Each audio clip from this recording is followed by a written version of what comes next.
Hey, Pastor Steve Waldron, I hope you're having a great day in Jesus. Is the word unicorn a mistranslation in the King James Version of the Bible?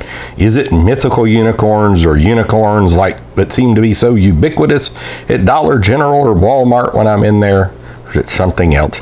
Thanks for being here, and let's check it out. We're in Will Kenny, wonderful article, Textus-Receptus.com, Textus-Receptus.com. I really like the entire website. And now, teaching science in the Bible at Indiana Bible College, I've had to go into this question, study unicorns extensively, and we realized that 80% of the animals we find in like the Cambrian explosion fossil record are no longer extant. So, animals come in and out of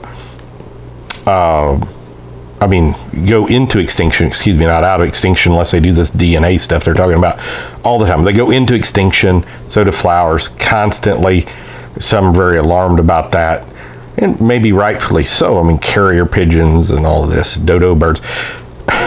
So it could be, and there's references in history of things called unicorns. It's just they don't look like we superimpose our thinking processes on it. So let's just see what Will Kenny has to say. I'm going to skip around this wonderful article. Again, thanks for being with us. Do check out our other videos.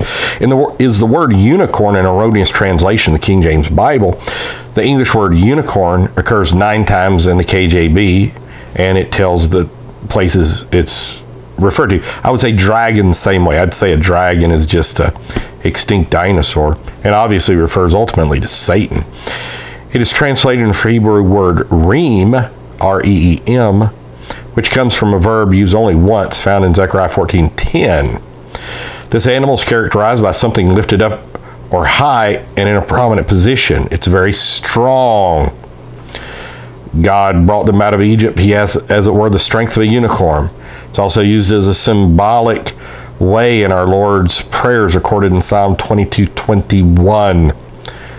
So there was no literal lion present when Christ died, except him, the Lion of the tribe of Judah. But Satan as a roaring lion was present, for it was his hour in the power of darkness. There was no literal unicorns present either, but they symbolically or spiritually were present and assisted our Lord Jesus at the greatest hour of need. And it has been pointed out in, let's say, Daniel, that, and maybe Zechariah as well, but horns represented kingdoms or powers, but not always like horns on the altar and all this.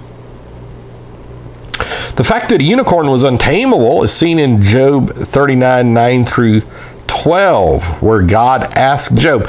So God says there are unicorns.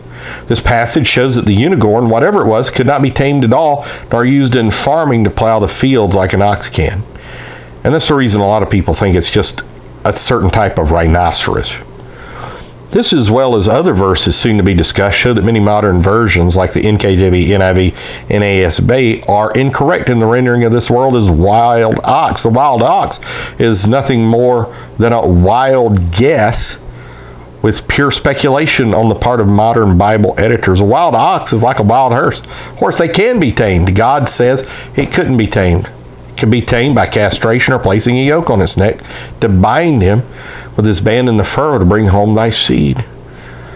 I've been out in the wild with rhinos in Royal Chitwan National Park in Nepal, and I was totally shocked at how the natives, even though the rhinos are so fierce, that they have developed means with really almost no tools at all to kill the rhinos, but they don't have them tamed. They do kill them, and it's a sad thing, and they sell it for aphrodisiacs, the horn and all this. Those who criticize the KJV's unicorns try to muster a group of scholars who give their opinion as to what the animal was, but listen carefully to their words. Henry Morris, the Hebrew word translated unicorn is believed by most Hebrew scholars to refer to the huge and fierce aurochs, or wild ox now extinct. Pulpit commentary, W. Alexander, the reem is supposed to be the aurochs, or an animal of the bovine species allied to the buffalo, now extinct. Even Chuck Spurgeon, Chuck, the unicorn may have been some gigantic ox or buffalo now unknown and perhaps extinct. The Easton's Bible Dictionary says this: the exact reference of the word is doubtful. Some have supposed it to be a buffalo, others the white antelope, called by the Arabs rim, because remember it's R-E-E-M and this is R-I-M. Most probably, however, the word denotes boss primigenius, which is now extinct. Unfortunately, all of this is just pure speculation. Wild oxen still exist, and they can be tamed and domesticated. Some Bibles, like Darby in the Spanish of 1960, translate the word buffalo, while the Douay Rheims has rhinoceros, and other times unicorns. Young's literal shows that he simply didn't know what the animal in question referred to, so he merely transliterated the Hebrew word. And the Rheem, like the air conditioner, R-H-E-E-M. I recently discovered something that I think is quite interesting and enlightening about how modern scholars are changing the definitions of the word once had. I have in my study 2 different printings of the well-known Liddell and Scott's Greek English lexicon. One is from 1887, one from 1976, which is a reprint of the 9th edition in 1940. I think this is so fascinating. The more modern Liddell and Scott defines the word monocuros as a wild ox. However, the 1887 edition gives only one definition of the word, a unicorn. Now, it should be obvious that Liddell and Scott themselves were not alive in 1976. So the definition was changed in 1976. So that's pretty amazing. We're going to look at some other things here from Justin Martyr, Pliny the Elder. We're going to do that in our next video. Thanks for being with us.